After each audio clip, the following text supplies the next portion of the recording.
मैं उन्हें ये बात बताना चाहता हूँ कि आज अल्हम्दुलिल्लाह मजलिस इत्तेहाद उल मुस्लिमीन पूरी महाराष्ट्र में ही नहीं पूरे हिंदुस्तान में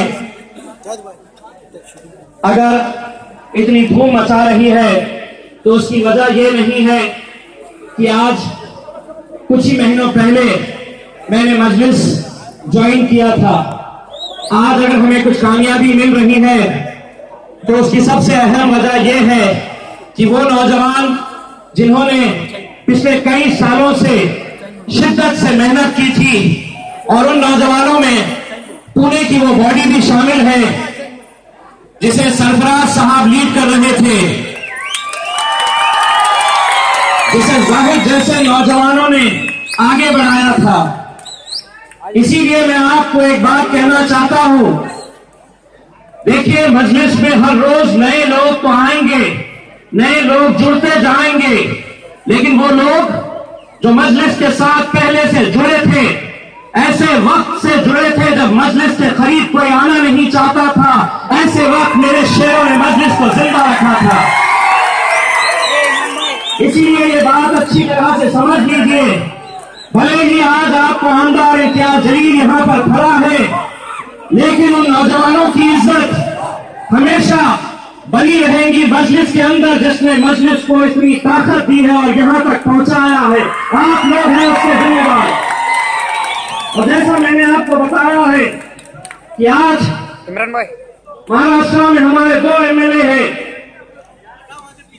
जब औरंगाबाद महानगर पालिका का चुनाव हो रहा था तो बहुत सारी राजनीतिक पार्टियां, खासतौर से कांग्रेस और राष्ट्रवादी कांग्रेस ने मुंबई के बांद्रा इलेक्शन के दौरान ये प्रचार किया था कि ये 2 एमएलए जो चुनकर आए हैं वो महज एक एक्सीडेंट था, वो एक इत्तेफाक था और औरंगाबाद महानगर पालिका में ये पार्टी अपना खाता भी नहीं खोल पाएगी।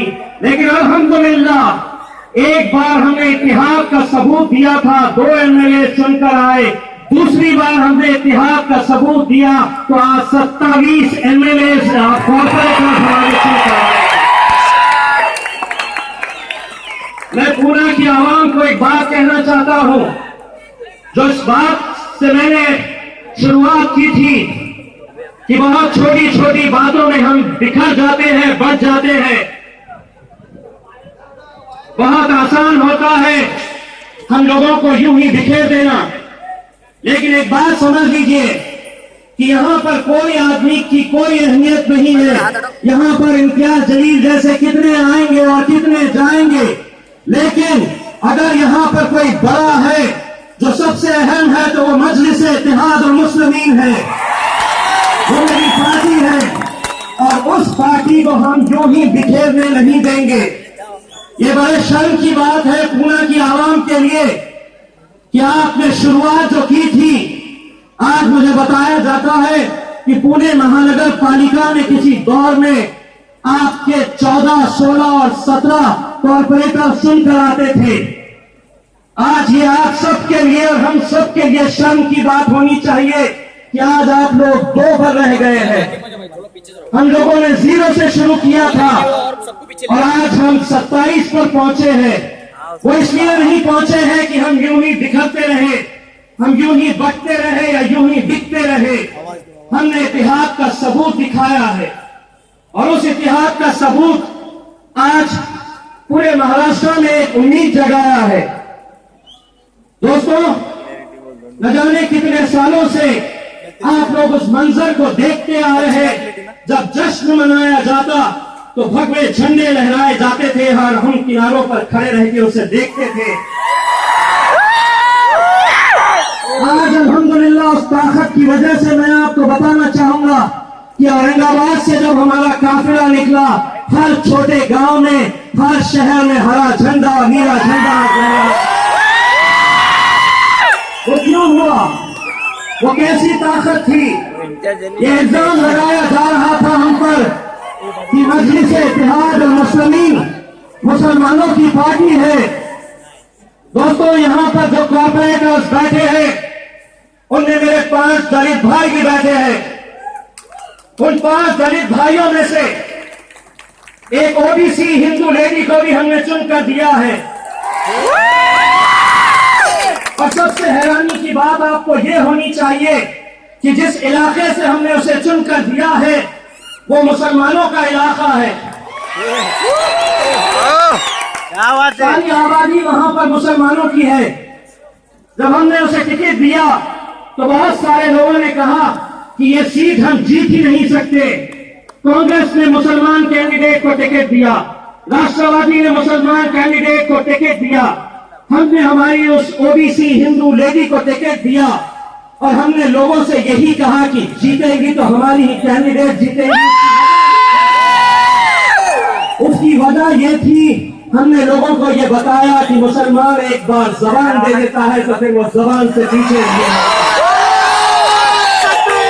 अल्हम्दुलिल्लाह हमने वो जिता कर दिखाया है। दोस्तों, आज आप लोगों की ताकत की वजह से एक उम्मीद जगी है पूरे महाराष्ट्र में। अगर हम औरंगाबाद में ये मुमकिन कर सकते हैं तो हम इंशाअल्लाह पुणे में भी ये मुमकिन कर सकते हैं। आप लोग पिछले 2-3 दिनों से अखबारों में, टेलीविजन स्टूडियो पर देख रहे होंगे कि सिर्फ मजलिस ही छाई हुई है।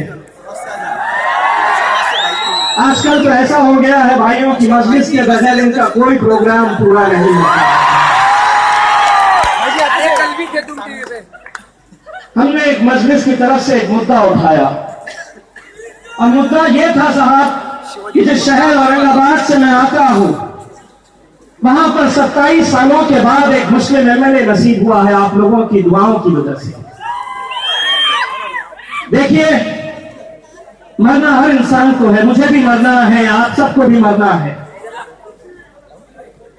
कुछ नेताओं के नाम पर करोड़ों रुपये के स्मारक बनाने का फैसला सरकार कर रही है। करोड़ों रुपये, ये कहां से आता है ये पैसा? ये मेरे और आपकी जेब का पैसा है। हमने एक प्रस्ताव रखा मजलिस की तरफ से।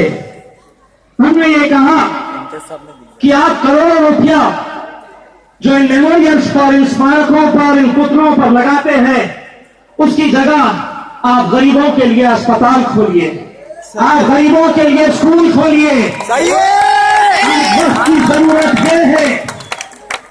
दबी आवाज में, छुपी आवाज में पीछे से वो कहते हैं कि इम्तियाज भाई, आपने जो मुद्दा उठाया है वो बिल्कुल सही मुद्दा है, लेकिन हमारी मजबूरी है, आपको हम अपोज करते रहेंगे।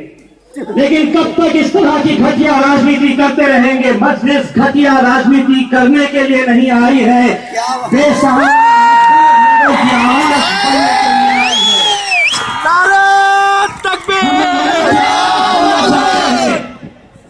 मैंने उन नेताओं को कहा कि आप जाइए सरकारी अस्पताल में, एक कैंसर हॉस्पिटल खोला गया है औरंगाबाद में, जहां कोई गरीब पेशेंट अगर जाता है तो 1.5 महीने और 2 महीने के बाद उसे टेस्ट का अपॉइंटमेंट दिया जाता है। क्या यह शर्म की बात नहीं है? क्या आपको ऐसा लगता नहीं है कि आज वक्त की जरूरत जो है वो हमें अच्छे अस्पताल चाहिए, हमें अच्छे स्कूल चाहिए?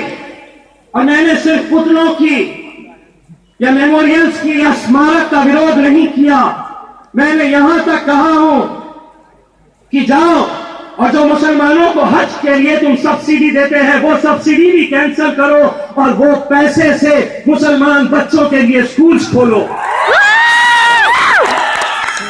क्या ये गलत मांग है? लेकिन इस मांग को इतना बड़ा मुद्दा बनाया गया है कि आज लातूर में मेरा पुतला फूका गया है, असद अवैसी साहब का पुतला फूका गया है। भाइयों, अब तुम लोग सिर्फ पुतले फूको और मैं तुमको यहां से फूकते रहूंगा।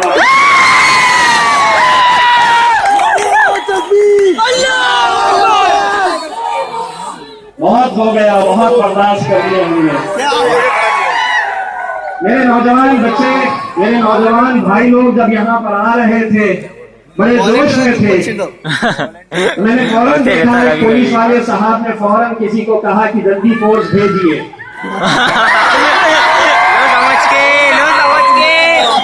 भाई, मैं हमारे पुलिस वालों से कहना चाहता हूँ, ये मजलिस इत्तेहाद और मुस्लिमीन है। ये अपने सदर के आगे नहीं जाती है ये कौम। हम अपने सदर की बेइज्जती नहीं करते हैं। दोस्तों, बताया गया है कि 1.5 साल बचे हैं।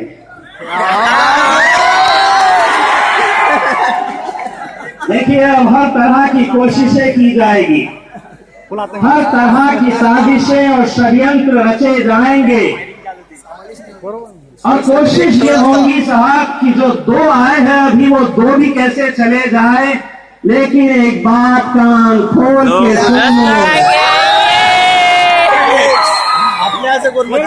अब मजलिस आ गई है और पूरी ताकत से आई है भाइयों, पूरी ताकत से आई है।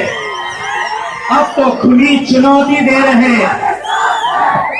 एक छोटा सा आपको मैं नमूना बताता हूं कि अहमदनगर में यहां से एक बाई इलेक्शन हो रहा है, कॉरपोरेशन का है, 1 सीट के ऊपर इलेक्शन हो रहा।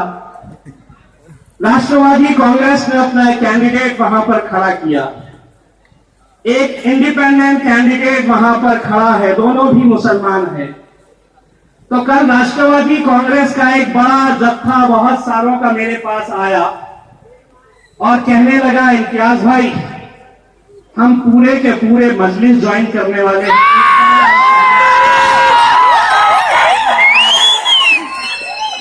उन्होंने कहा कि इस बार आप अहमदनगर मत आइए, क्योंकि नौजवानों का कहना है कि अगर मस्जिद यहाँ पर आ जाती है तो राष्ट्रवादी कांग्रेस के नीचे से ऊपर तक के जितने नेता हैं, अगर वो भी आ जाए तो कुछ नहीं होने। मैंने उन्हें जवाब दिया कि हमने क्या ठेका लेके रखा है। दोस्तों, जब हम कैंडिडेट्स खड़े कर रहे थे तो बहुत सारे लोगों ने ये कहा था, चाहे वह एमएलए का इलेक्शन हो या हमारे कॉरपोरेशन का इलेक्शन, हर एक इंसान बस यही कहता था कि नहीं साहब, मुमकिन ही नहीं हो सकता है, मुसलमान कभी एक प्लेटफॉर्म के ऊपर आ ही नहीं सकता, कभी मिल ही नहीं सकता। लेकिन अल्हम्दुलिल्लाह हमने लोगों को यह बताया था कि आप जीत और हार की फिक्र मत करिए, मेहनत करिए, जीत और हार का फैसला तो अल्लाह के ऊपर छोड़िए और अल्लाह आपका साथ देगा। और आज देखिए नतीजा क्या हुआ है। आज हमारे पास पूरे महाराष्ट्र भर के बड़े बड़े दलित नेता चाहते हैं कि वो मजलिस में आ जाए। कांग्रेस के 10 कॉर्पोरेटर जीत कर आए हैं साहब। 10 कॉर्पोरेटर जीत कर आने के बाद उनकी ये कोशिश थी कि हमारा लीडर ऑफ अपोजिशन नहीं बनना चाहिए, जबकि हमारे पास 26 कॉर्पोरेटर्स थे और 1 कोऑप मेंबर था। इनका मकसद ये था कि शिवसेना और कांग्रेस दोनों मिलाकर जो पिछले 20 सालों से औरंगाबाद की जनता को लूटते आई थी, अब उन्हें यह डर सताने लगा था कि मजलिस के शेर अगर अंदर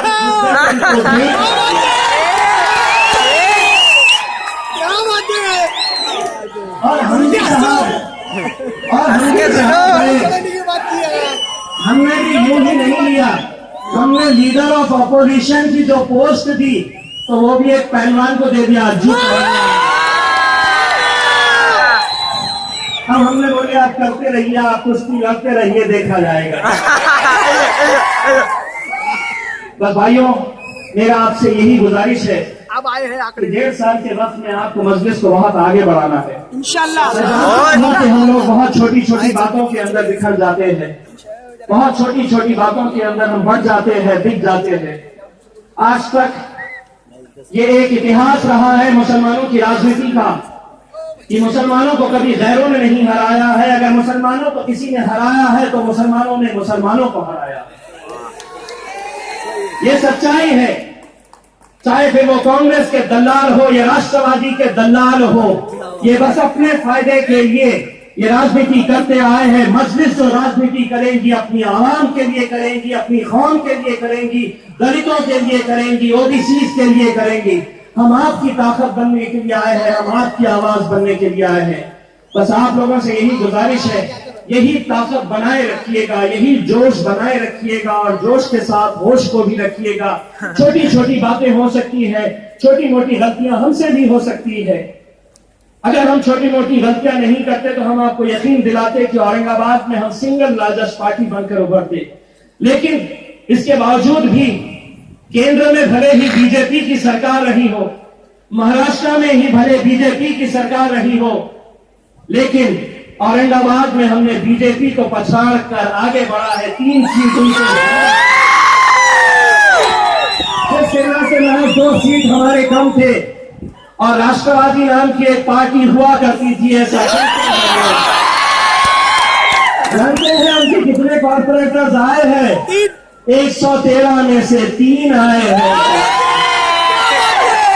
इंशाल्लाह अगले इलेक्शन में वो 3 का डब्बा साफ कर देंगे। और जो 10 कांग्रेस के आए हैं उसमें से 6 तैयार है हमारी झोली में। अभी रुको, क्योंकि तुम लोगों के अच्छे दिन तो अब आने।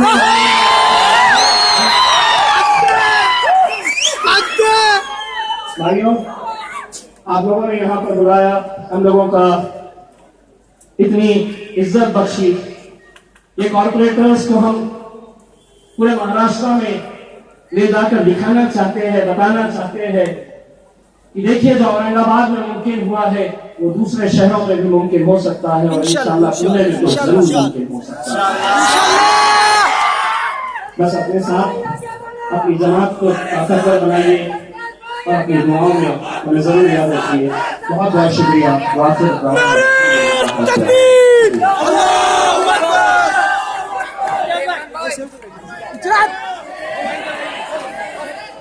नारे तकबीर, नारे तकबीर, नारे तकबीर, नारे तकबीर। कौन आया, कौन आया, कौन आया, कौन आया, कौन आया, कौन आया।